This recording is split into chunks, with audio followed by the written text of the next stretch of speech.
Hello tout le monde, bienvenue à une nouvelle vidéo sur ma chaîne YouTube, j'espère que vous allez bien. Aujourd'hui, je vais vous présenter l'application Beamerlink. C'est une application qui, grâce à un lecteur OBD sans fil, vous permet d'avoir des informations en temps réel sur votre véhicule. Donc pour utiliser l'application Beamerlink, vous allez avoir besoin d'un adaptateur OBD Bluetooth comme celui-ci. Donc celui-ci est de la marque VPIC et j'ai essentiellement choisi celui-ci parce qu'il fonctionne avec l'application Beamerlink. Je vous mettrai en description le lien de cet adaptateur OBD ainsi que les différents adaptateurs qui sont compatibles avec l'application Beamerlink. Donc pour ceux qui ne savent pas où se situe la prise OBD dans leur véhicule, généralement c'est à côté de votre pied gauche, côté conducteur. Dans ma M235i, il se situe côté conducteur, juste ici en dessous.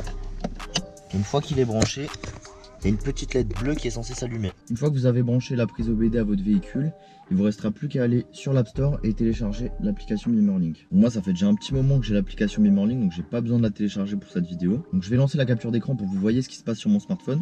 Donc hop, une fois que vous rentrez dans votre véhicule, pour que l'application Beamerlink fonctionne, vous avez juste à faire comme d'habitude. Vous mettez le contact. Vous pouvez même démarrer la voiture si vous voulez, mais là, juste pour cette vidéo, je vais juste laisser le contact enclenché. Vous cliquez sur l'application et vous arrivez sur la page principale où il y a marqué Connect. Donc ce qu'il faut savoir, c'est que l'application est qu'en anglais, mais franchement, si vous avez les bases, c'est très facile de s'y retrouver et c'est pas du tout compliqué.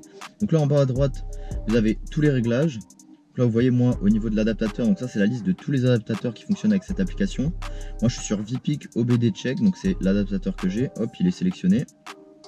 Là vous avez la connexion automatique qui est désenclenchée. Moi je la laisse activer d'habitude, comme ça à chaque fois que j'ouvre l'application et que la voiture est démarrée, ça se connecte tout seul. Vous pouvez choisir sur quel menu vous arrivez quand vous démarrez l'application. Donc moi j'ai mis menu, comme ça je peux choisir directement ensuite dans quelle section je vais. Vous pouvez choisir les unités de l'application, donc speed, donc la vitesse, les températures, mais vu qu'on est en Europe, bah, tout est en km/h ou en degrés Celsius. Et après vous avez le thème, vous pouvez choisir la couleur de l'application, etc. Enfin bref, tout ça je vous laisserai voir par vous-même une fois que vous aurez l'application. Donc hop, vous rentrez, vous cliquez sur Connect. Et là en fait l'application est en train d'essayer de se connecter au capteur OBD.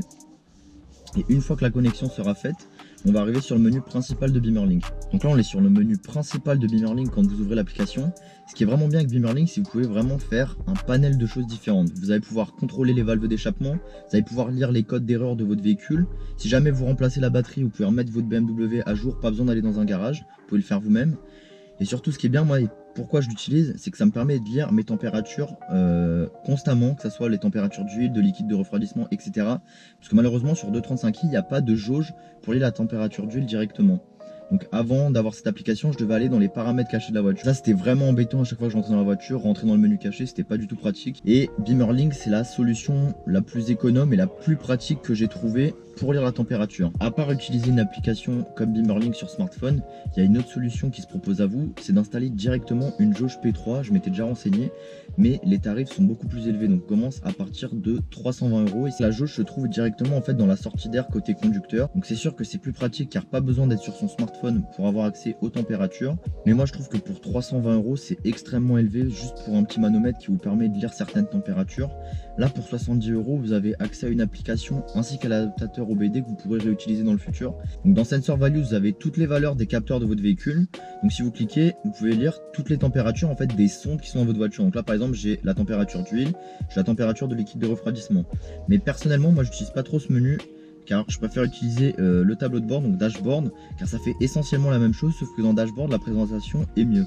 Donc comme vous pouvez voir, moi j'ai mis température d'huile, température de liquide de refroidissement, j'ai mis la température de transmission. En fait pour les modifier vous cliquez sur Edit et donc évidemment tout en anglais. Vous pouvez choisir le layout, donc la manière dont cela s'affiche, vous pouvez en mettre un seul par page par exemple, comme là j'ai, vous pouvez en mettre 8, hop, et vous en avez plusieurs sur la même page. Et après si vous voulez en ajouter d'autres, vous cliquez sur Add.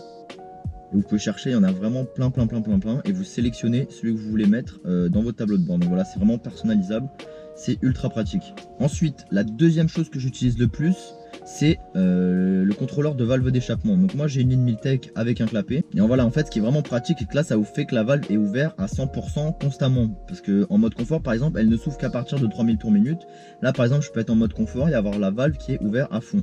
Donc je vais vous faire un exemple, je vais vous démarrer la voiture pour que ça soit plus parlant. Donc là je vais la démarrer valve ouverte. Donc là elle est ouverte. Et si je clique sur close,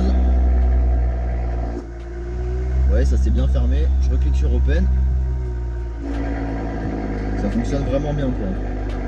Close à nouveau. Et voilà, là ça se ferme.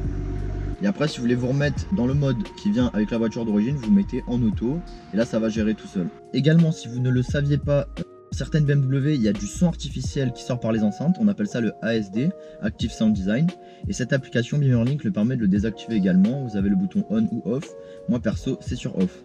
Ensuite, vous allez pouvoir voir le voltage de votre batterie. Donc là, vous cliquez sur batterie. Donc là, vous voyez, on a l'ampérage, état de charge de ma batterie qui est à 64%. Et si jamais vous mettez une nouvelle batterie dans votre véhicule, c'est dans ce menu qu'il faudra aller. Pour enregistrer une nouvelle batterie, vous avez le bouton juste en bas. Ensuite, pour lire les codes, vous allez dans Error Memory.